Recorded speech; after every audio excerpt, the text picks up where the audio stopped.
બનાવમાં એવું છે સાહેબ, મારે નાસ્તાની લારી હતી ને એ લોકો નાસ્તો કરવા પહેલાં 2 જણા આવ્યા હતા ને એ 2 જણા આવ્યા હતા એટલે એમને મને કીધું ભાઈ અમારે નાસ્તો કરવો છે.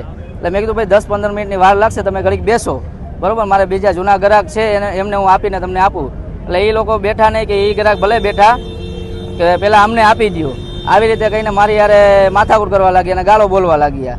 તે પછી એમને અન્ય શખ્સોને ફોન કર્યો. એમાં જે વ્હાઇટ ફોર્ચ્યુનર એક આવે છે, જે માણસો આવે છે એમાં વ્હાઇટ ફોર્ચ્યુનર આવે છે અને વ્હાઇટ ફોર્ચ્યુનરમાંથી દેવસિંહ બાબુતર ઉતરે છે.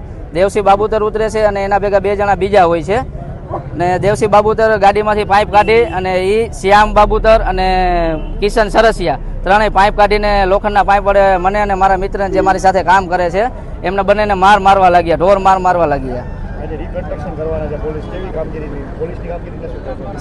પોલીસે, રાજકોટ પોલીસે મને ઘણો બધો સપોર્ટ કર્યો છે, બરોબર. કુવાડવા પોલીસ ચોકીએ અને કુવાડવા પોલીસ ચોકી અમને પહેલાં ન કાંઈ ધ્યાન દીધું, પણ અત્યારે રાજકોટ પોલીસે બધાએ અમને ખૂબ મદદ કરી છે. આપણે જે એને સીસીટીવીના આધારે એ લોકોએ ફરિયાદ લીધી બધી અમારે